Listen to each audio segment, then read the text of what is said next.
Hello and welcome to Cavs Daily, your one-stop shop for everything Cavs related. I'm your host, Paul Williams, and we are here after a wild two games. The Cavs just played on their Friday and Saturday night back-to-back, started it off in Washington, ended it off back here in Cleveland. Cavs get two dubs, and boy, the second one was not easy. We're going to talk about all that and some right now on this edition of Cavs Daily. If you could, before we get started, hit that like, subscribe, comment, all that good stuff. And with that out the way, let's get to trying to make sense of, tonight's game for sure. But first, let's step back to last night's game where the Cavs traveled to Washington and faced the 1-6 Washington Wizards. They had Darius Garland back in the fold, so they were close to fully healthy. They were still without Max Strus, of course, and Lonzo Ball set out because of it being the first half of a back-to-back. But Cavs didn't really need him as they cruised most of the game. They started off trailing 13-10, went on a 12-0 run. Wizards responded with a 7-0 run. Cavs responded with a 14-2 spurt. And from there, they pretty much had at least a double-digit lead the rest of the game. Ran it all the way up to 40 at one point. Finished with a season-high 148 points, as it was 2 for 2 in Darius Garland games where the Cavs scored at least 132 points, which we had only did once in the 6 games prior to Garland's return. So the Cavs they're a different team with Garland on the court, and that was made clear again yesterday in Washington. It was a balanced effort for the Cavs as they didn't really need anyone to go too crazy. Donovan did finish with 24, but it was, if there can be a quiet 24, another quiet big game for Donovan against the Wizards. He took over in the third quarter, had 12 points in the first 4 minutes, and pretty much put the Wizards to bed from there. Every Cavs starter scored in double digits. Darius Garland got off. He had a big game, going for 20 points and 9 assists. Sam Merrill continued doing Sam Merrill things, dropping 14 on 5 of 6 shooting from the field, 4 of 5 from the three-point land.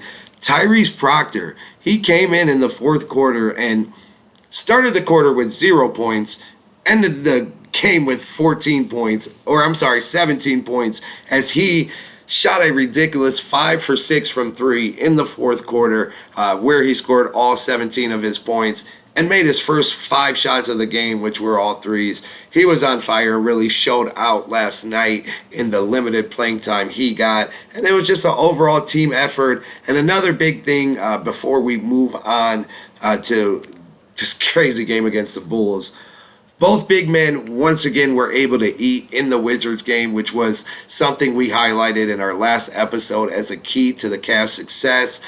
Both Evan Mobley and Jared Allen finished with double-doubles. Mobley had 18 and 10, while Jared Allen finished with 16 points and 14 rebounds. So that was a great sign to see them both. A couple days after the 76ers game where they both scored 20, they came through again big time, and the Cavs kind of rode that big man momentum to an easy victory in Washington where we looked utterly dominant. Like, we looked like a team that no one could beat, even though the Wizards suck. You put anyone else against us when we're rolling like that, I don't think anyone stands a chance. And now we fast forward to tonight's game against the Chicago Bulls, where the Cavs took on the East leading Bulls, who came in with the best record in the conference at 7-1. You know the Cavs had to do something. Or I'm sorry, the Bulls were actually 6-2. They lost last night to the Bucks, but they still came in number 1 in the East. Did not leave that way as the Cavs pulled out, to me, the craziest victory of the season so far, a 128-122 dub over the Bulls. It was not always pretty, and the Cavs had to work a lot of magic to get the victory. But after trailing by 16 at the half, 72-56, the Cavs turn it around and get a huge, huge victory for many reasons. And to me, the biggest being, this was the closest game we've had so far to like a playoff level close game late in the game where we're trailing and we have to come back, or we take a lead but the other team fights right back and we have to keep responding, keep going blow for blow. The Cavs did that and some, erasing, like I said, a big deficit in the second half. They came out in the third quarter and quickly cut into that 16-point lead of the Bulls as the Cavs ran their deficit to just four, 72 to 68, just 2.5 minutes into the third quarter. From there, it looked like the Cavs might actually pull away at times. They finally tied the game at 83 apiece on a three-pointer from Donovan Mitchell about midway through the third quarter. And after that, it really did seem like, okay, here's where the Cavs really pull away and take this game going away. But that just was never the case. Every time the Cavs started to make a little push, the Bulls responded, and the Bulls took a 98 to 96 lead into the fourth quarter, where both teams really went back and forth, and neither team really took control of the game until about midway through. It was the Bulls once again regaining a somewhat comfortable lead at 110 to 103 with just over 6 minutes to go. We're going to unfortunately talk about it again in a couple segments, but it was offensive rebounding and free throw shooting that gave the Bulls their fourth quarter lead and looked like was going to win the game for the Bulls. They were getting way too many second chance opportunities as the Cavs just couldn't get the ball to bounce their way, and it seemed like they couldn't efficiently box out their guy and pull down a rebound when needed. And the Cavs were just committing a lot of silly fouls, and there were a few questionable fouls called against them, which resulted in the Bulls shooting free throws pretty much the whole fourth quarter. The Cavs got into the penalty with just under 9 minutes to go, setting up the Bulls to shoot 14 free throws in the fourth quarter, and it looked like that was going to doom the Cavs. But a big spurt from Jalen Tyson in the middle of the quarter, and then Donovan Mitchell just being a superstar and being a closer and doing what he does.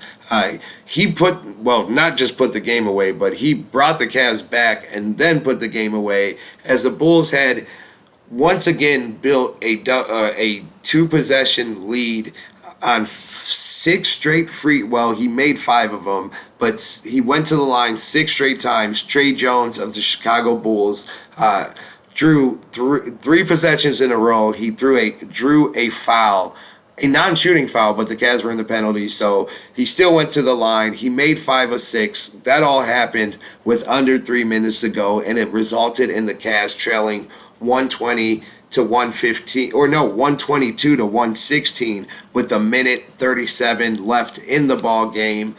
And from there, the Cavs finally stepped up on defense and played without fouling. They kept their hands up, they boxed out and got rebounds, limited the Bulls to just one shot each time down, and the Cavs were able to hold the Bulls without a made field goal the final 3 minutes and 30 seconds of the game. Offensively, Donovan Mitchell, he just completely took over. He hit a 3, he hit a runner, and then he hit a and one layup with just over 30 seconds to go, which ultimately sealed it for the Cavs. DeAndre Hunter then hit a couple big free throws to put it away. The Cavs got 2 stops, and voila, the Cavs sweep their back-to-back against the Wizards and the Bulls and improved to 7-3 on the season in a big game for the Cavs. DeAndre Hunter and Donovan Mitchell led the way with 29 points each. Evan Mobley chipped in 24. He had 16 in the first half alone, and every player in the starting lineup for the Cavs scored in double digits, as Jared Allen also had another good game with Jared Allen did have a good, but the stats don't really show it, as he did have 11 points but only 3 rebounds in what was a season low for him, and something you're not going to see very much from Jared Allen. He didn't necessarily play a bad game, though, so I don't want to knock him or say anything bad. It wasn't the production we got from Jared Allen and Evan Mobley the previous 2 games, but Jared Allen still did his parts, coming up with some big defensive plays and just seemed to be there when the Cavs needed him with his 11 points. And then Jalen Tyson had another good game with 17 points for the Cavs, running out that starting 5. And now let's talk about, first of all, we have to talk about what was, no doubt about it, so far, the play of the season. DeAndre Hunter completely violated Josh Giddey of the Chicago Bulls. Midway through the third quarter, DeAndre Hunter hit Josh Giddey with the nastiest crossover that made Giddey fall in a way you will very, very rarely see any basketball player get crossed over and fall, or especially in the NBA for that to happen. There were no getting tripped or bumping knees or anything like that. DeAndre Hunter didn't have to touch Giddey for him to go down. You could literally see Giddey's ankle buckle out of his shoe. It was actually gross to watch in slow motion, but also so ridiculous to watch as DeAndre Hunter left Giddey on the floor and then drove in and dunked on Patrick Williams just to make sure that the nasty crossover was for a reason. Because if you miss a shot after something like that, it's still a cool play. You might see it here or there, but it doesn't become what this is going to become, which will be a top play of the year candidate all season long. Book it. I promise you, you've already seen it numerous times by the time you watch this video. But yeah, that was one of the nastiest crossovers I've ever seen in my life, and I don't know if Josh Giddey will ever be the same after that. That's the type of shit that will really change a man forever. I think Josh Giddey missed like 9 straight shots after that, no cap. He looked in shock. He actually left the court and then went to the locker room for a minute, came back, tried to sneak back onto the bench and then slowly make his way back into the game. But he just didn't have it from there. He was obviously just too shook to lock in and do anything from that moment on. And he was not much of a help to the Bulls, as the Cavs did a great job locking him down also. But yeah, DeAndre Hunter violated him in a way you will not see very many NBA players be violated. So play of the year for him, and that was by far, to me, the biggest moment of the game. Not in the win or loss reasoning, but just as a watcher of basketball, you don't see that very often, and we're going to see that for a long, long time. So play of the game to DeAndre Hunter, but some other big moments came also in that fourth quarter against the Bulls, as Jalen Tyson had a 2-minute span where he really put the Cavs on his back offensively. He knocked down back-to-back threes, followed by a floater just a moment later, which kept the Cavs in the game when the Bulls were trying to pull away in that fourth quarter. So kudos to Tyson with that big spurt he had. His 17 points were huge for the Cavs tonight, and he has now scored in double digits in 6 straight games. Love to see it. He's really coming along and looking more and more comfortable as guys come back into the lineup. It's not letting him mess up. It's not messing up his rhythm or throwing him off, and it's great to see that. Looks like the Cavs have yet another solid piece they're going to be able to rely on going forward. And then the other biggest moment of the game was the final minute takeover by Donovan Mitchell. From a minute 30 to just over 30 seconds left in the game, Donovan Mitchell just decided the Cavs were not going to lose this game. He knocked down the biggest 3 of the game and then followed that up with the 2 biggest layups or floaters of the game. One cut the Bulls' lead to just 1, and then the other gave the Cavs the lead for good with 34 seconds left. So outside of the DeAndre Hunter play of the year, I think the Donovan Mitchell minute of just takeover and beautiful offensive basketball was the difference in tonight's game for the Cavs. And yeah, we walk away with 2 big victories, and you have to be feeling good about it.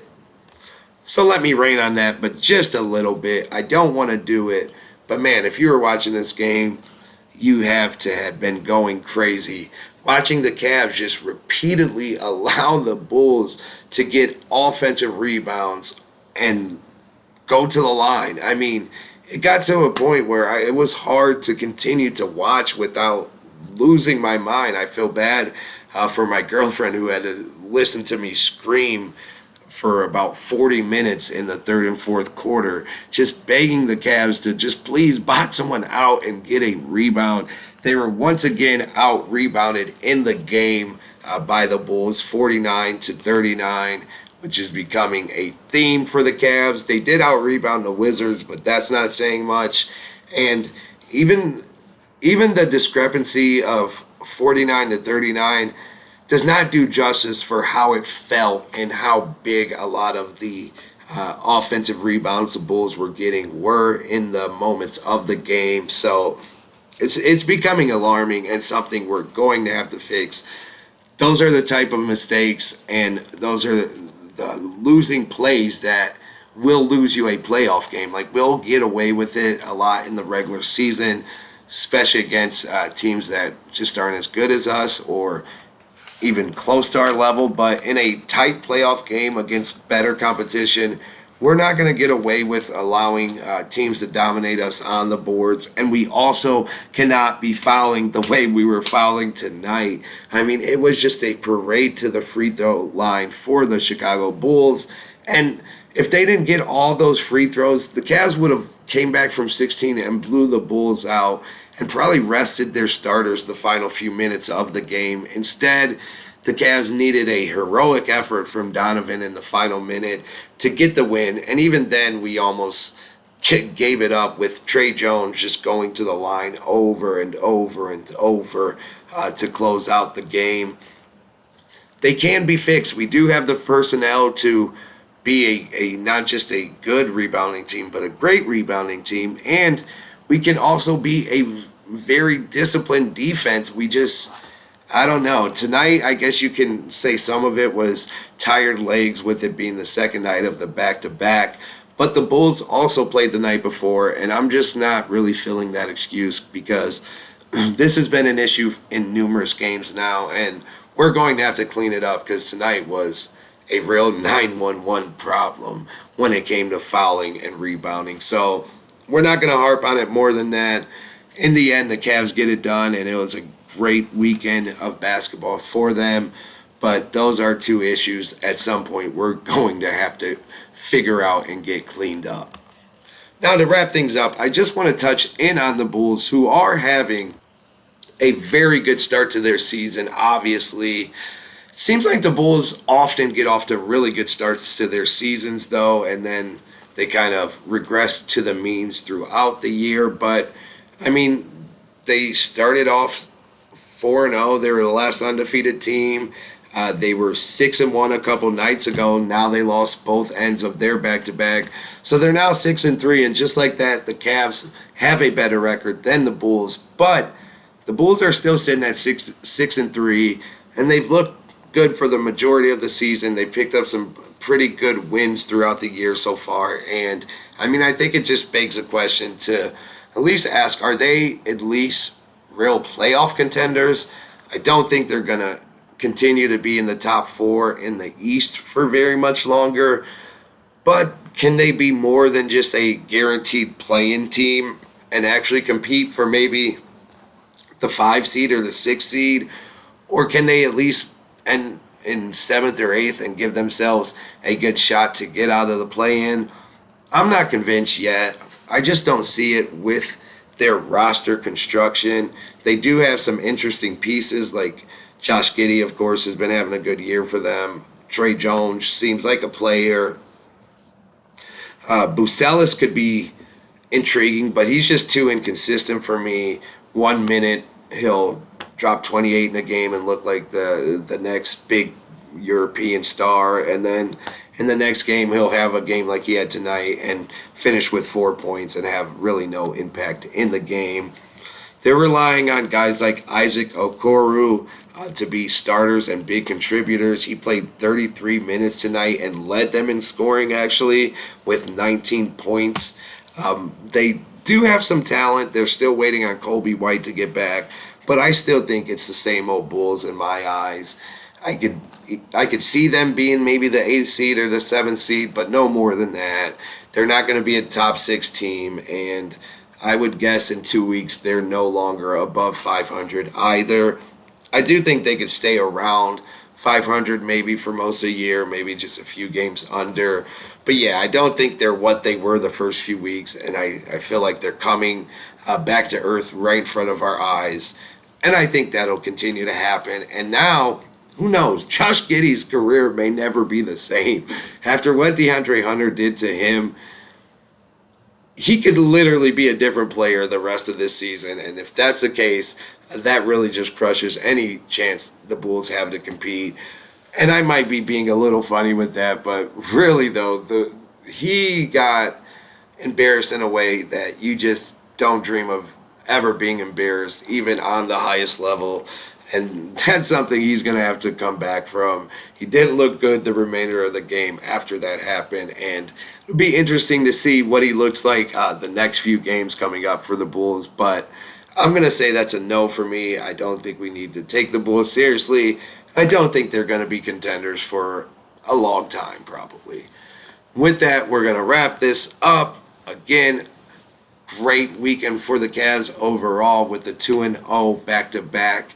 Still have things to work on, but a lot of positives to take from that. And we're going to get out of here. We will be back tomorrow with an episode that won't be about a game, so we can dig into some other stuff that I've been wanting to talk about. Hope you'll join me for that. And until then, I appreciate you guys sticking with me, and I will see you later.